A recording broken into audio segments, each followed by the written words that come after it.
the road after spending about a month in Indiana visiting David's parents, and we had a fantastic time. We got tons of projects on the RV done. We got a 30 amp plug for the RV installed on David's parents' house, so we were able to run our AC because it was hot and muggy and humid. It was not a very pleasant time to be outside in Indiana, so I was really excited to finally get that 30 amp plug installed. David also got the bearings repacked, the grease repacked on the bearings on the axles for our trailer, and I know that a lot of you guys were giving us crap about that, so don't worry, it got done. And besides that, we just did a ton of visiting. David's dad even built me some shelves that he made, he welded, he painted, and he installed them in the RV for me. It's fantastic. I couldn't have asked for a more awesome father-in-law. It really is awesome to hang out with them, and we're a little sad to be leaving, but we're not too sad because we're coming back for Christmas, so we know that it's only about 6 months away and then we'll be back. But we're so excited to be on the road because we're going to a state we've never been to before. We're heading to South Dakota. And I don't know why we haven't been there yet. Maybe just because every time we want to go north, we're heading somewhere else already? That's probably it. But we're really excited to finally get there. And spending a month with David's parents has got us really thinking, do we need a home base? Do RVers need a home base? Because we have, in a way, we kind of have two home bases. They're not our homes. One of them is in Fort Wayne, Indiana with David's parents, and they're more than happy to have us there all the time. And the other one is with David's brother and his fiance in Washington. And both of them are really cool with us staying all the time, but they're not our homes, they're their homes. And so it really has us wondering, do we need a home base? We had to stop at Ritters Frozen Custard. It's my favorite ice cream place in the entire world that I've ever been to, and they only have them out here in the Midwest. The nearest one to my parents' house is actually not even very close to their house. It's in Warsaw, Indiana, and luckily we were, leaving to head out to South Dakota, through Warsaw, Indiana. So I was like, Jenny, we are stopping at Ritters and I'm getting me some frozen custard. It's delicious. You guys, if you've never been there, you never heard of it, and you live in the Midwest, look them up, find one, go there. It's so good.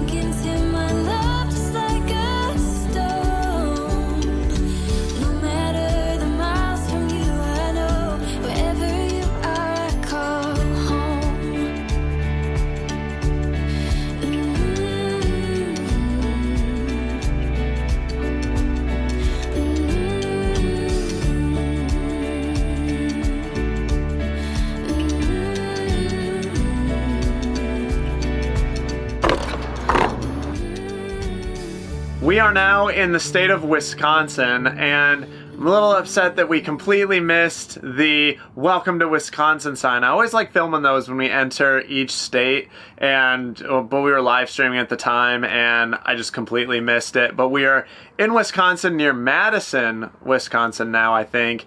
We've gone 333 miles and we've been on the road for about 7.5 hours now, so we're not making terrible time. We've just been thinking about some of the ways that we miss out on not having a home base, and one of those is having somewhere to kind of hunker down if things get kind of weird, like the current pandemic going on. I know for Jenny and I, not having a home base during this whole pandemic has been a little sketchy. We're not really sure if we're exactly allowed to be where we are. We have to keep checking, can we go to this state? Can we go to that state? I mean, right now, we know that there's not any issue because states have been opening back up. But back in March, April, and May, when states were locked down, we didn't exactly know where we could go without out checking to ensure that, we're actually allowed to travel there. And another reason having your own home base to return to can be nice and advantageous is if you're just burnt out on travel.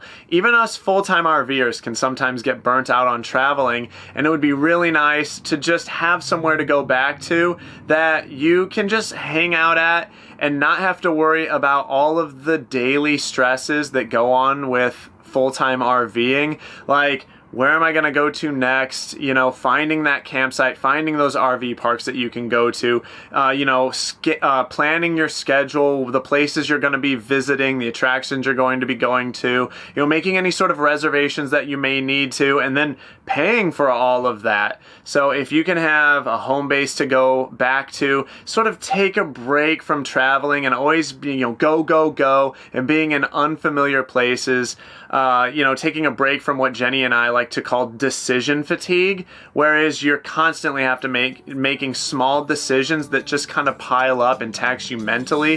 What I was just talking about, finding the campsites and the RV parks and all that stuff just adds up over time. So you can, if you have a home base, you can go back to it and just decompress.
Food stop.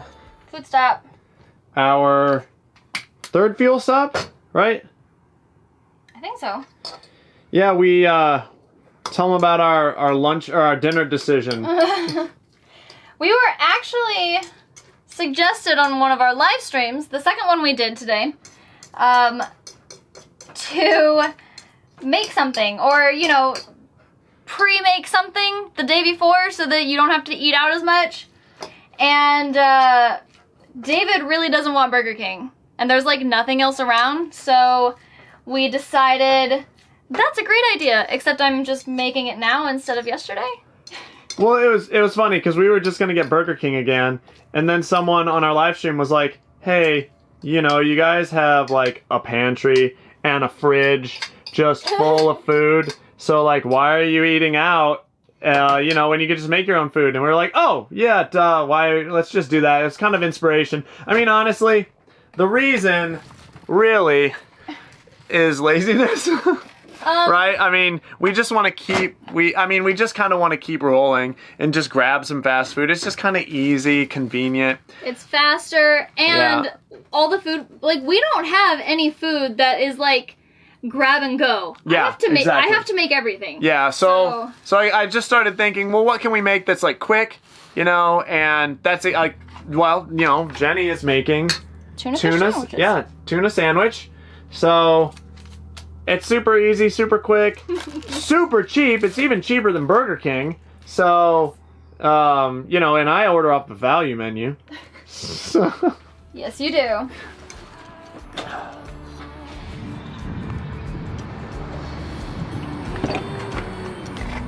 All right, who's hungry? Alley Cat, there's your food. Butters, there you go. There you go, big girl. Oh, you're falling. Dinner for them too.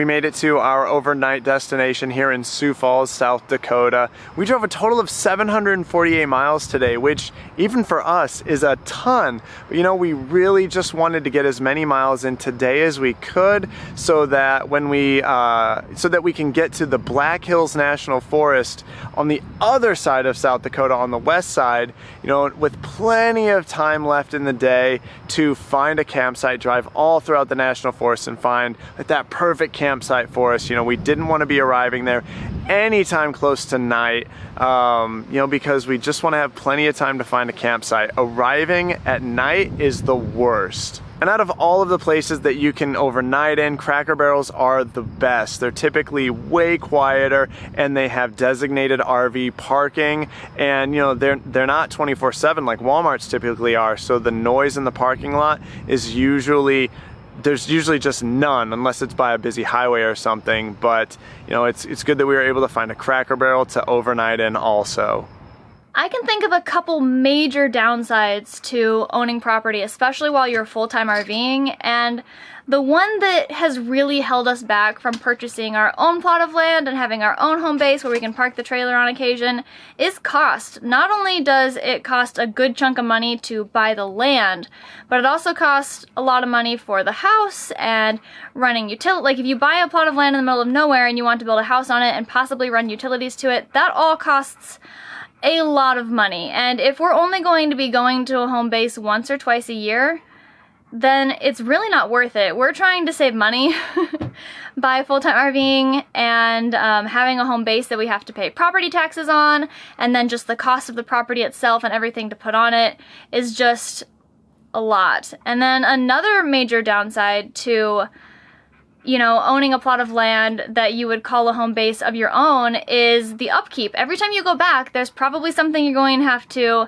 take care of. You know, there's an age-old saying that there's always something wrong on an RV that needs fixed, or there's always a project on the RV that you need to be working on soon. Well, the same thing goes for a house, if not more so, because now you have your entire property to take care of. And if you're going to have a piece of property that's your own, that maybe you build your own house on, that's just even more work. Every time you come home, I'm sure there's going to be a project of some sort that you have to take care of. Alright, so we had something weird go on. We left my parents' house with 10 gallons-ish in our freshwater tank. But when we got here, Jenny went to get some water for the pets, and the water came out like brown. It's like someone mixed mud in with it. So I have no idea what's going on with that water, because I just put it in there a couple days ago. I wonder if we've got like a lot of iron deposits built up in there, because they do have some seriously hard water there. But thankfully there's a 24-hour gas station right across the road from the Cracker Barrel, so I got us a gallon of drinking water for us and the pets. So, you know, if that's the only, you know, small little bad thing that goes on in a 750-mile travel day, I'll take it. We only have a 400-mile travel day tomorrow, so it's about 8 hours for us. We're going to be getting up at about 9 a.m. It's almost 1 o'clock now, though, so we need to get to bed, Jenny. I'm tired. See you guys tomorrow.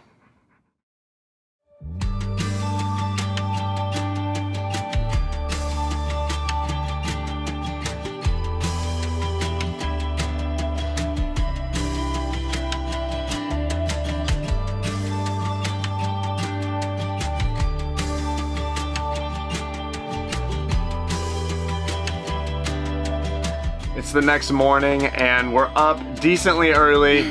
We got okay sleep last night. It was nice and quiet, thankfully, but man, was it hot.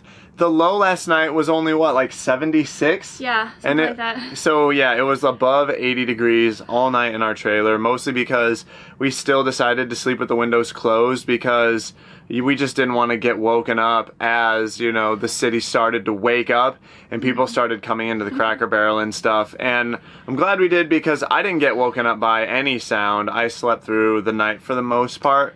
There was a big Class A parked right next to us, and they left pretty early in the morning, but that didn't wake me up. Well, it didn't wake you up, but it woke me up, but only because I didn't sleep anywhere near as good as David did. When I sleep, it has to be cold in here. So we plugged our little fans in. We have like window fans, and we pointed them directly on us. We slept with a sheet and yeah, the inverter on to power those fans. So I was actually surprised at how well those little fans did at keeping me cool throughout the night. It was really nice. Yeah, we got our coffee. We got our pets all loaded up in the truck. The trailer's all ready to go. It's what, like 9 a.m.? So we're doing pretty good on time. We only have about an 8-hour drive today, which compared to yesterday is about half. Yeah. So yeah, today's gonna fly by, I hope. But yeah, let's get on the road so we can get to our site. Well guys, I already started the day off on the wrong foot. Right when we left the Cracker Barrel, I had a coffee, and when I went to get inside the truck, I sat it up on top of the truck, which I should never do because whenever I do that, I always forget it and drive off. And so, of course, that's exactly what I did. So I lost my coffee. Thankfully, there's a gas station right across the street from the Cracker Barrel that we need to fuel up at anyway. So I went in and got a coffee from them. And let's just hope the rest of this travel day isn't, you know, following that same pattern.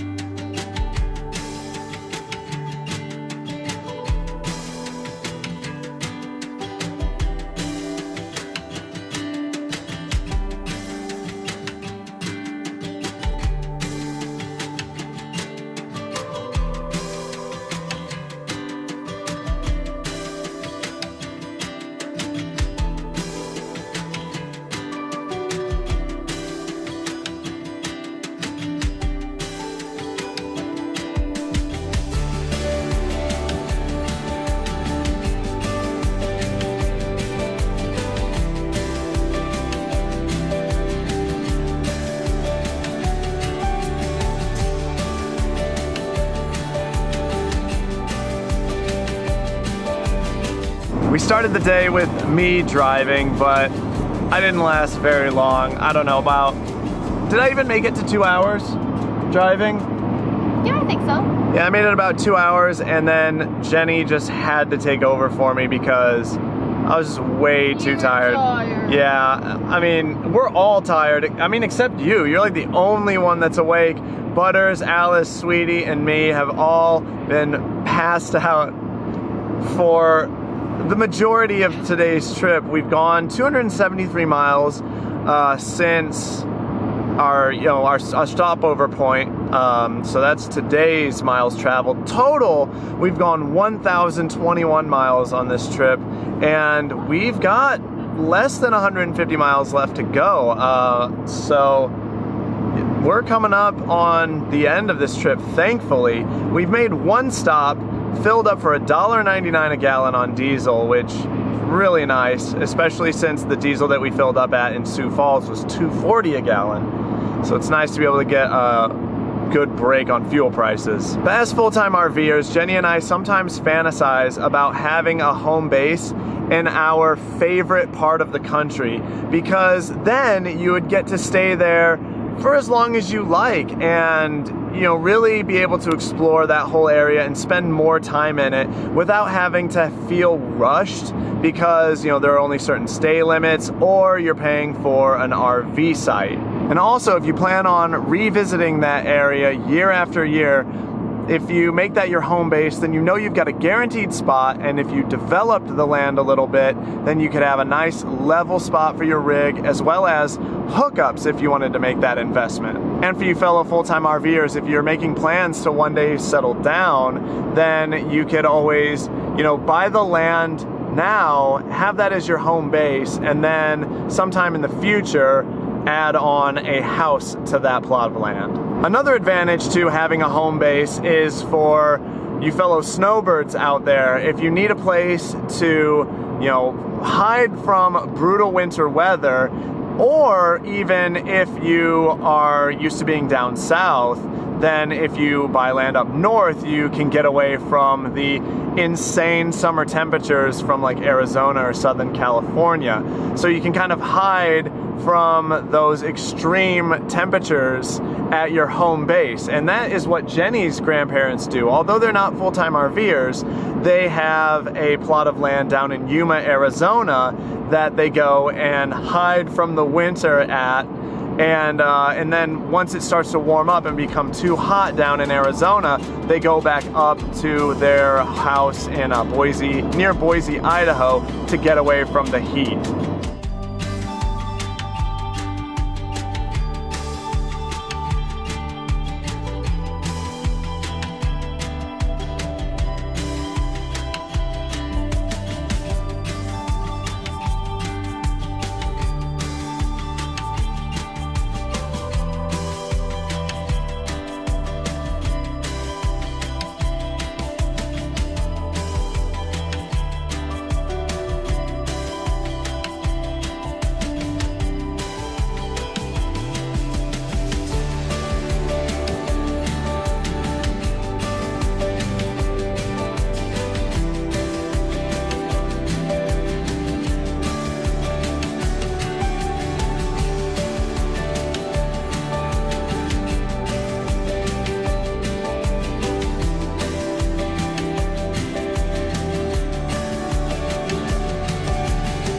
Finally made it to a campsite here in the Black Hills National Forest in South Dakota.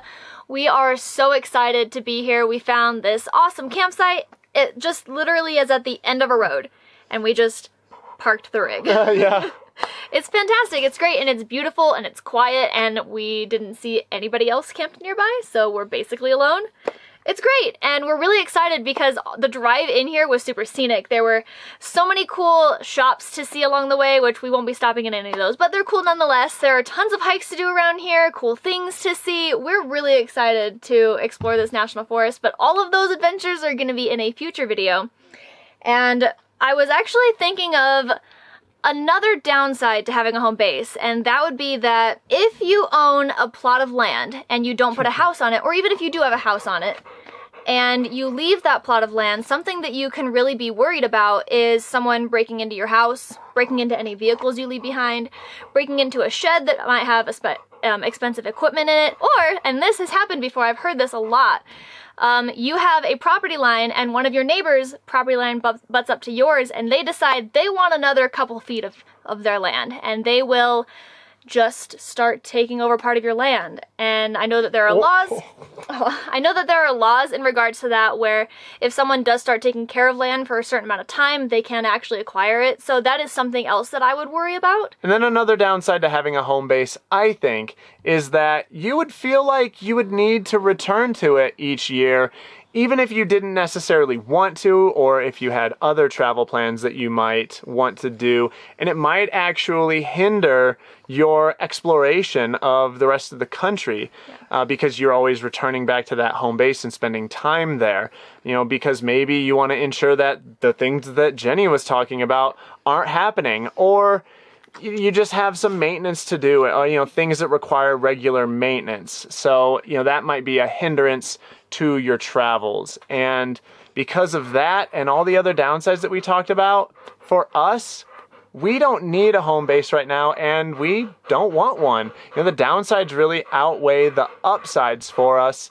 And I guess we're actually sort of in a special position as well, because we've got my parents back in Fort Wayne, and then my brother on the opposite side of the country in Washington that we can return to and use as sort of a pseudo home base. Sort of. Yeah, so we've got one on either side of the country, and it's just very convenient for us. For us, having a home base that we can call our own, land that we purchase, maybe that we build a house on, isn't something we want right now, or really anytime soon. Maybe someday in the future, we would really like to have a plot of land and build a house on it and all that fun stuff. But I know that a lot of you don't have family whose property you can stay on, so for you, a home base might be something that you are really striving for, and that's totally fine. So the answer of whether or not you need a home base as a full-time RVer really depends on what you want as a full-time RVer. But that's it for us in this video. Before we sign off though, I want to address a concern that a lot of you have had, and that is that you haven't been receiving notifications when we post a new video to YouTube. And the first thing that you can do is make sure that you've got that little bell clicked next to the subscribe button below this video or on our channel. But if you already have that clicked and you're still not receiving notifications, then it's a good idea to go to our website, fateunbound.com, and after being there for about 15 seconds, a pop-up will pop up and it'll ask you to put in your name and your email address, and that'll sign you up for our newsletter so that every single time we post a video, you absolutely will get notified. We won't have to rely on YouTube in that case because YouTube can be a little weird sometimes, and even though you've said I want notifications when they post, they might not send you one. So that is the best way to ensure that you always get notified. But that's it for us. We'll see you guys next time. Bye.